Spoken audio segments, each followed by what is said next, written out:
Visakha dairy యాజమాన్యం పెంచిన పాల ధరను వెంటనే తగ్గించాలని సిపిఎం విశాఖ జిల్లా కార్యదర్శి ఎం జగ్గునాయుడు డిమాండ్ చేశారు. పాల ధర పెంపుదలపై ద్వారకానగర్ ఆర్టీసీ కాంప్లెక్స్ కూడలిలోని గురజాడ విగ్రహం ముందు మంగళవారం సిపిఎం నిరసన చేపట్టింది. ఈ సందర్భంగా జగ్గునాయుడు మాట్లాడుతూ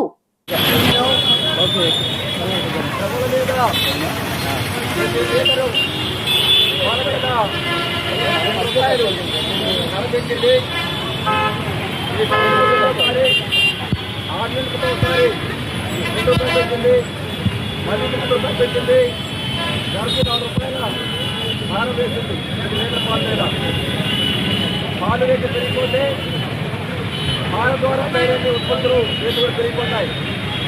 అందుకని చాలా పడుతుంది.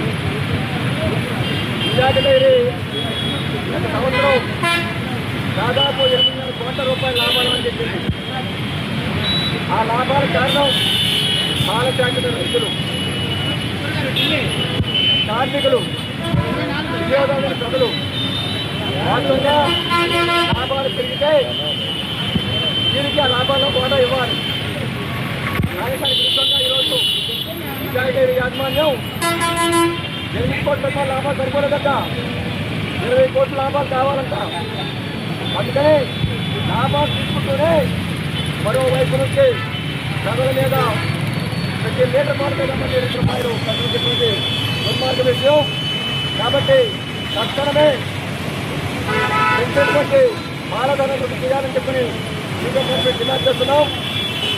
అదే సహకార చట్టం ప్రకారంగా డైరీ లాభాల్లో వాటాన్ని రైతులకి, కార్మికులకి ఇవ్వాలని వినియోగదారుల మీద, ప్రజల మీద ఈ నల్లధర తగ్గించాలని చెప్పి డిమాండ్ చేస్తున్నాం. దీనికి అనుగుణంగా రాష్ట్ర ముఖ్యమంత్రి చంద్రబాబు నాయుడు గారు జోక్యం చేసుకొని అక్రమంగా తరలిపెట్టుకున్నది డైరీ యాజమాన్యం ఆధార కుమార్ మీద చర్యలు తీసుకోవాలి, ధర తగ్గింపు చర్యలు చేపట్టాలని చెప్పని డిమాండ్ చేస్తున్నాం.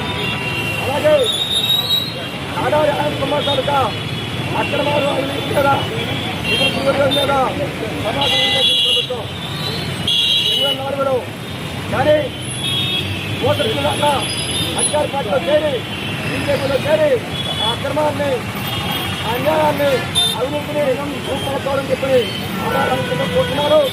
కాబట్టి ముఖ్యమంత్రి చేసుకుని సమాజంగా చేసుకుని త్వరగా వచ్చే విధంగా సమస్య విషయాన్ని కల్పించి, ఎందుకంటే ప్రజలవి, రైతులవి, కార్మికులవి, వినియోగదారులవి. కాబట్టి రాష్ట్ర ప్రభుత్వానికి కూడా బాధ్యత ఉంది. ఈ సమస్య విషయాన్ని చేర్పించి ఆధార చేసి తీసుకోవాలి. ఆ నిధులు డిమాండ్ చేస్తున్నాం. దేని ఖర్చులో విధానం తప్పని చెప్పని హెచ్చరిస్తున్నాం.